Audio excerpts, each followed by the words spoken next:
అప్పుడేం జరుగుతుందంటే రాజుకు ఒక కళ వస్తుందన్నమాట. ఆ కళ వచ్చినప్పుడు రాజు అడుగుతాడు కొలువులో జ్ఞానులందరినీ, నాకు రాత్రి ఒక కళ వచ్చింది, ఆ కళకి మీరు అర్థం చెప్పండి అంటే, మీరు కళ చెప్పండి మహారాజా అంటారు జ్ఞానులు. కళ నాకు తెలీదు, నేను మర్చిపోయాను, నాకు వచ్చిన కళ మీరు చెప్పాలి, దాని అర్థం కూడా చెప్పాలి. అప్పుడు జ్ఞానులు అంటారు, మహారాజా ఈ భూమి మీద ఉన్న ఎవరు కూడా ఇంకొకరికి వచ్చిన కళని చెప్పలేరు, ఆ పరలోకంలో ఉన్నటువంటి ఆ దేవతలు తప్ప అని చెప్తారు. అప్పుడు రాజు అంటాడు, మీరు నా కళ మీరు చెప్పలేదంటే మీ అందరి తలలు తీసేస్తా, ఈ నా కొలువులో ఉన్న జ్ఞానులందరి తలలు తీసేస్తా. దానియేలు అతని 3 స్నేహితులు ప్రార్థన చేస్తారు. దానియేలు 2:18లో, ప్రభువా రాజుకు వచ్చిన కళ ఏంటో మాకు తెలియజేయండి అని వాళ్ళు ప్రార్థన చేసి రాత్రి అంతా ప్రార్థన చేసి పడుకుంటారు. పడుకునే ముందు ప్రార్థన చేస్తే ఏం జరుగుతుంది చూడండి. కళలో దేవుడు రాజుకి ఏది కళ వచ్చిందో దానియేలుకి చూపిస్తాడు. మరుసటి రోజు దానియేలు ఆ రాజు దగ్గరికి వచ్చి, మహారాజా మీకు ఏ కళ వచ్చిందో ఆ కళ నేను చెప్తాను, దాని భావాన్ని కూడా నేను వివరిస్తాను, చెప్పు దానియేలు, నువ్వు చాలా గొప్పవాడి నాకు తెలుసు అని చెప్తే, ఆ గొప్పతనం నాది కాదు మహారాజా, దేవుడే రాత్రి నాకు కళలో మీకు ఏది కళలో వచ్చిందో నాకు బయలుపరిచారు, అర్థం కూడా చెప్పారు, కానీ ఆ గొప్పతనం నాది కాదు. తనంత తగ్గించుకుంటాడు. అప్పుడు రాజు అలా సింహాసనం మీద కూర్చున్నప్పుడు ఈ 20 సంవత్సరాల దానియేలు రాజుతో చెప్తున్నాడు, మహారాజా మీరు రాత్రి మీ కళలో ఒక ప్రతిమను చూశారు కదా, ఇమేజ్ని, దాని తల బంగారంతో, దాని చేతులు చెస్ట్ వెండితో, దాని కింద భాగం రాగితో, కాళ్ళు ఇనుముతో, పాదాలు ఇనుము మట్టితో ఉన్నాయి కదా, ఆ తర్వాత కొండ నుండి ఒక రాయి పగిలి వచ్చి ఈ యొక్క ఇమేజ్ ప్రతిమను తాకగానే అదంతా పొడి పొడి అయిపోయింది కదా అంటే, అవును దానియేలు నాకు గుర్తొస్తుంది అని చెప్తాడనమాట. అప్పుడు ఈ తల బంగారంతో ఉండడానికి అర్థం ఏంటంటే, మహారాజా మీరు ఇప్పుడు ప్రపంచాన్ని పరిపాలిస్తున్నారు కదా, మీ పరిపాలన బంగారం లాంటిది, స్వర్ణయుగం లాంటిది. మీ తర్వాత మీడో పర్షియా రాజు ప్రపంచాన్ని పరిపాలిస్తాడు, అతని పరిపాలన వెండి లాంటిది. ఆ తర్వాత మరి గ్రీసు దేశపు రాజు పరిపాలిస్తాడు, ఆయన పరిపాలన రాగిలాగా ఉంటుంది. ఆ తర్వాత కాళ్ళు ఇనుముతో చూశారు, రోమా సామ్రాజ్యం పరిపాలిస్తుంది.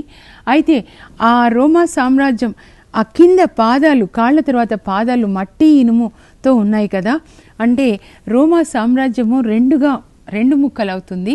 అప్పుడు అందులో ఒక భాగం బలంగా, ఒక భాగం బలహీనంగా ఉంటుంది. ఇనుము బలంగా ఉన్న భాగానికి గుర్తు, మరి మట్టి బలహీనమైన భాగానికి గుర్తు. ఈ 2 భాగాలు కూడా రోమ్లో వివాహ సంబంధాల ద్వారా ఐక్యం కావాలని వాళ్ళు ప్రయత్నిస్తారు, కానీ అది సఫలం కాదు, వాళ్ళు విజయవంతం కారు. ఆ తర్వాత ఎవరి చేయి కూడా తాక్కుండానే ఆ కొండ నుంచి రాయి పగిలి వచ్చి ఆ రాయి ఈ యొక్క ప్రతిమని తాకి దాన్ని పొడి పొడి చేసింది కదా.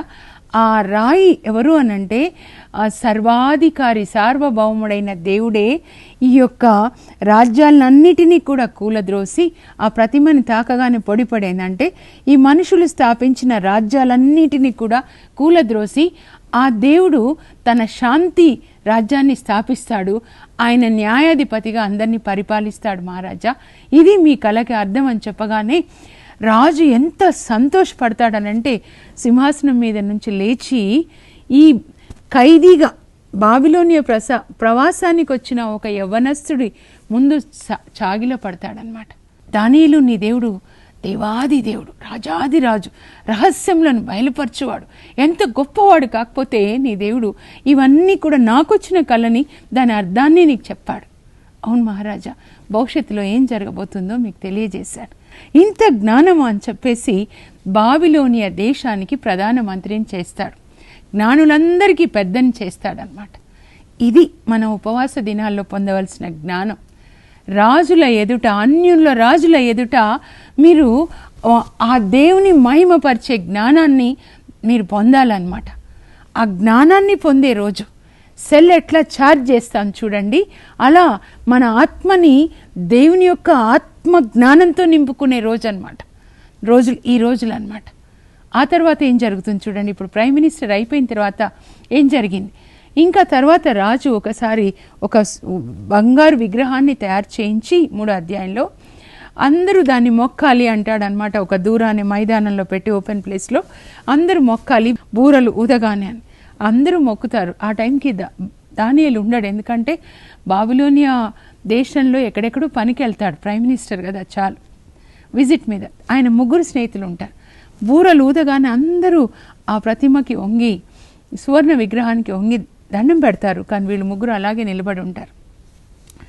రాజు సింహాసనం మీద కూర్చొని ఆ దూర మైదానంలో కూర్చుని ఉంటాడు. అప్పుడు ఆయన దగ్గరికి ఈ రాజు దగ్గర ఉండే జ్యోతిష్యులు, జ్ఞానులు అసూయ కదా, మేము ఇంత 70 సంవత్సరాలు తలలు పండున్నాం, ఈ చిన్నపిల్లవాడు మా ముందు వచ్చి ఇలా ప్రైమ్ మినిస్టర్ కావడం ఏంటి, ఆయన స్నేహితులు కూడా ఉన్నత స్థానాల్లో ఉండడం ఏంటి అని అసూయతో రాజు దగ్గరికి వెళ్ళి, మహారాజా దానియేలు ముగ్గురు స్నేహితులు మాత్రం ఆ సువర్ణ విగ్రహానికి మొక్కట్లేదు.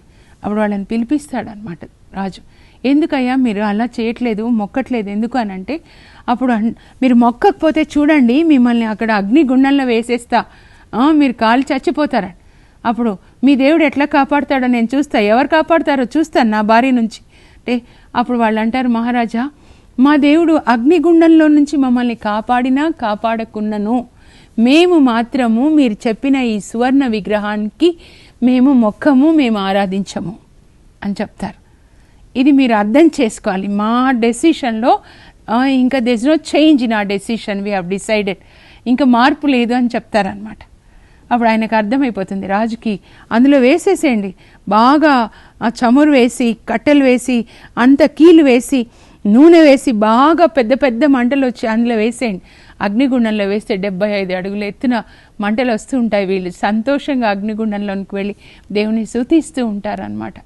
ఓ సకల సృష్టి దేవుని స్తుతించు, సూర్యచంద్రులారా దేవుని స్తుతించండి, హిమంలారా మంచులారా దేవుని స్తుతించండి, ప్రాకటి ప్రాణులారా యవ్వనులారా యాజకులారా దేవుని స్తుతించండి. ఎక్కువసేపు నేను చదువుకుంటాను, నాకు టైం దొరికితే ఈ స్తుతి గీతాన్నే చదువుకుంటూ ఉంటాను నేను, నాకు చాలా ఇష్టమైంది.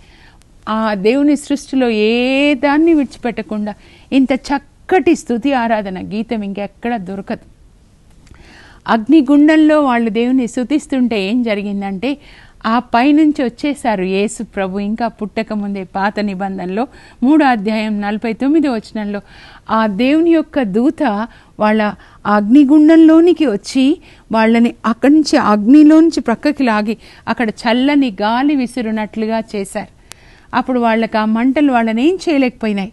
అప్పుడు రాజు చూస్తున్నాడు అగ్నిగుండాన్ని చూసి, అక్కడ ఉన్న వాళ్ళని అడుగుతున్నాడు సేవకుల్ని, మీరు ఎంతమందిని వేశారు అగ్నిగుండంలో? 3 మహారాజా. మరి నేను 4 చూసినానే, 4వ వ్యక్తి దైవ కుమారునిలాగా ఉన్నాడే.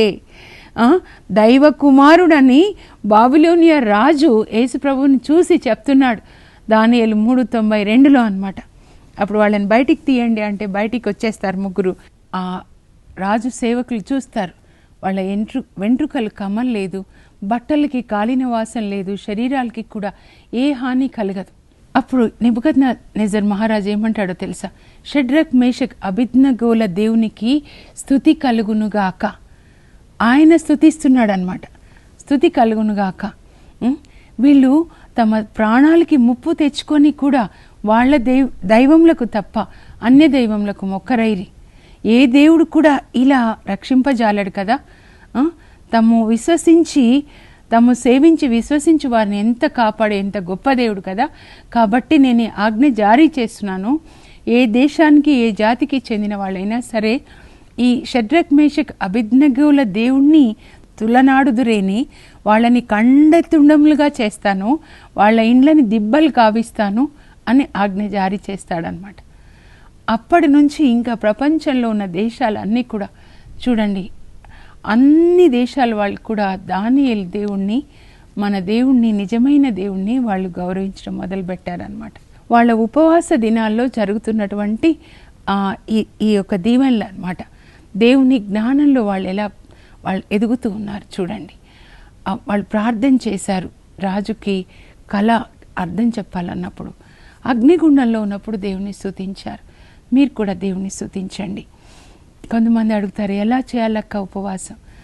చెప్తాను. 5 కీర్తనలు చదువుకోండి, రోజు మీకు వీలవుతే 5 అధ్యాయాలు చదువుకోండి మత్తయి సువార్త నుంచి, ఇలా కొన్ని పుస్తకాలు చదువుకోండి, 5 పాటలు పాడండి, తర్వాత ఒక ప్రార్థన విన్నపాలు పుస్తకం పెట్టుకొని ప్రార్థించండి. కుటుంబాల కొరకు, పిల్లల కొరకు, యవనస్తుల కొరకు, నాయకుల కొరకు.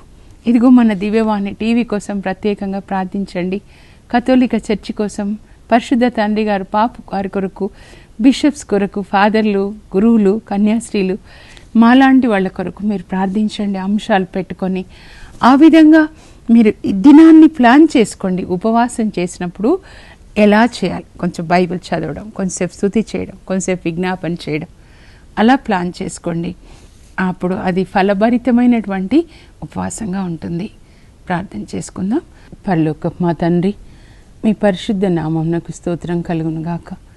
యవ్వనంలో ఉన్న దానియేలు తన జీవితాన్ని మీకు సమర్పించుకొని క్రమశిక్షణ కలిగి ప్రభా ఎలా వాక్యాన్ని ధ్యానించుకుంటూ నీ చిత్తం ప్రకారం జీవించి అన్యుల దేశంలో నీకు మహిమకరంగా జీవించాడు. అలా మా బిడ్డలు మేము కూడా జీవించడానికి కృప దయచేయండి. అతడు ఒక సొంత నిర్ణయాన్ని తీసుకున్నాడు ప్రభా. రాజభవనం నుండి వచ్చిన మాంసంను భుజించి తనను తాను అపవిత్రపరచుకోకూడదు అని ఒక నిర్ణయాన్ని తీసుకున్నాడు. ఈ దినాల్లో అపవిత్రమైనటువంటి బొమ్మలు, సినిమాలు, టీవీలో, సెల్ ఫోను ప్రభా తండ్రి, ఇంకా టీవీలో, సెల్ ఫోన్లో అపవిత్రమైనవి ఏవి చూడకూడదు, అపవిత్రమైనవి మాట్లాడకూడదు, వినకూడదు అనే నిర్ణయాలు తీసుకోవడానికి కృప దయచేయండి ప్రభా. దానియేలు ఎంతగా ప్రార్థిస్తున్నాడో, నీ వాక్యాన్ని ధ్యానిస్తున్నాడు, అతనికి కలలకి అర్థం చెప్పే ఒక ఆ వరాన్ని నువ్వు దయచేసావు ప్రభా. మరి ఎల్లప్పుడూ స్తుతించే బిడ్డలుగా దానియేలు అతని స్నేహితులు ఉన్నారు. ఆ విధంగా మమ్మల్ని కూడా ఆశీర్వదించండి ప్రభా. యేసు నామంలో అడుగుచున్నాం తండ్రి, ఆమేన్. దానియేలు గ్రంథంలో మిగతా భాగం రేపటి దినాన ధ్యానించుకుందాం.